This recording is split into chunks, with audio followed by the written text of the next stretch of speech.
আসসালামু আলাইকুম। একাদশ এবং দ্বাদশ শ্রেণীর সুপ্রিয় শিক্ষার্থীবৃন্দ, আশা করছি তোমরা সকলে ভালো আছো। তোমাদের বাংলা প্রথম বইয়ে নতুন করে সংযুক্ত হওয়া একটি প্রবন্ধ হলো সাহিত্য খেলা।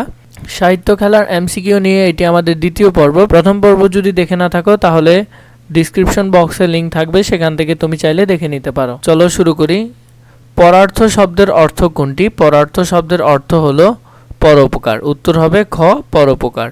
প্রমোদ চৌধুরীর ছদ্মনাম কি? এটি সকলে জানো, বীরবল হলো প্রমোদ চৌধুরীর ছদ্মনাম। সাহিত্যের মধ্যে সাহিত্যিকের কি প্রকাশ পায়? উত্তর হবে মনের আনন্দ প্রকাশ পায়। 4 নম্বর দেখো, যে সাহিত্য শিক্ষা দেওয়ার উদ্দেশ্যে রচিত হয়েছে তা কি রকম? তা হলো ব্যর্থ। সাহিত্য কখনো শিক্ষা দেওয়ার জন্য রচিত হতে পারে না প্রমোদ চৌধুরীর মতে। 5 নম্বর দেখো, সাহিত্য পশ্চিমকালেও স্কুল মাস্টারির ভার নেয়নি। এটি দ্বারা কি বোঝায়? এটি দ্বারা বোঝায় সাহিত্য চাপিয়ে দেওয়ার বিষয় নয়, এটি নিজের ইচ্ছায় পড়তে হয়। সাহিত্য খেলা প্রবন্ধের মূল তত্ত্ব কি?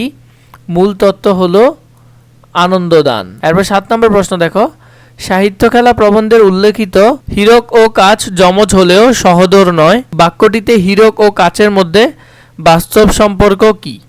বাস্তব সম্পর্ক হলো দ্বীপ ও শিখার মতো। সাহিত্যকলা প্রবন্ধ অনুসারে শিক্ষকেরা শিক্ষার্থীদের হৃদয়ে কাব্যরস সঞ্চারিত করতে পারবেন না, তাই তাদের কি হয়? তাই তাদের কাব্যরসে অরুচি হয়। 2 জগপথ সাধনের জন্য মনোজগতে খেলা করাই হচ্ছে আমাদের ক্ষেত্রে সর্বপ্রধান কর্তব্য। সাহিত্যকলা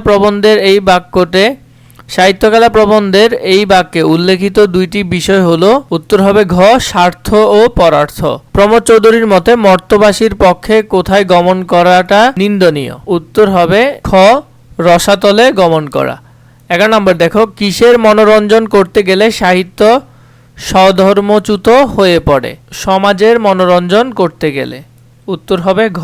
সাহিত্যকলা প্রবন্ধে পাঠক সমাজকে কি না করার পরামর্শ দেওয়া হয়েছে? উত্তর হলো মনোরঞ্জন। 13 নম্বর দেখো, তাদের হাতে এক করতে আর হয় না, কাদের সম্পর্কে এই কথা বলা হয়েছে? স্বনামধন্য শিল্পীদের সম্পর্কে। 14 নম্বর দেখো, কেননা তারাই হচ্ছেন যথার্থ সামাজিক জীব।